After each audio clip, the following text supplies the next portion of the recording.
जैसा कि हमने आपको बताया था, सिल्वर के अंदर ज्यादा गिरावट देखने को मिली एज कंपेयर टू गोल्ड, जिसका सबसे बड़ा और मेन रीजन है कि 85% सिल्वर के अंदर बायर हैं, 15% सिर्फ सेलर्स हैं।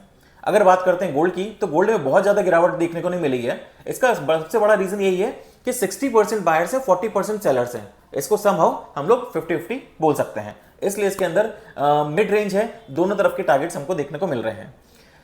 अब जो पूरा मार्केट का फोकस है वो फोकस रहेगा पीसीई रिपोर्ट पर, जो आएगी फ्राइडे को शाम 6 बजे।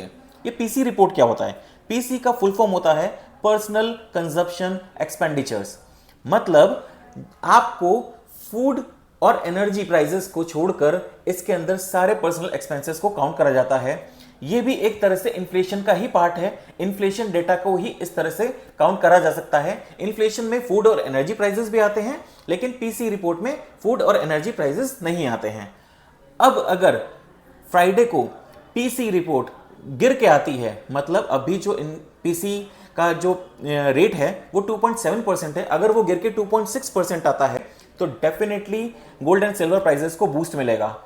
एक बात ध्यान रखिए, पूरे मार्केट का जो फोकस है ग्लोबल मार्केट का, वो सिर्फ अभी इसी पे टिका हुआ है कि यूएस का इन्फ्लेशन रेट कितना है, कितना गिर सकता है कि बढ़ सकता है।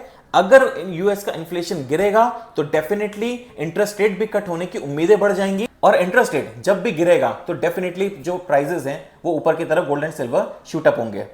अगर यही इन्फ्लेशन रेट अभी भी नहीं गिरता है और पीसी रिपोर्ट बढ़कर आती है तो फ्राइडे को वापस से एक बार गोल्ड एंड सिल्वर के अंदर हम लोग नेगेटिव देखेंगे। ओवरऑल अगर बात करें, हम आपको regular time to time update करते रहेंगे। पोजीशंस क्या हैं, मेजर मार्केट में डेटा अगर स्लगिश आता है या फिर जो एक्सपेक्टेशन होती उसी के बेस पे आता है, तो पूरा के पूरा फोकस किस पे डिपेंड हो जाता है कि उस समय रिटेल ट्रेडर्स की पोजीशन क्या है।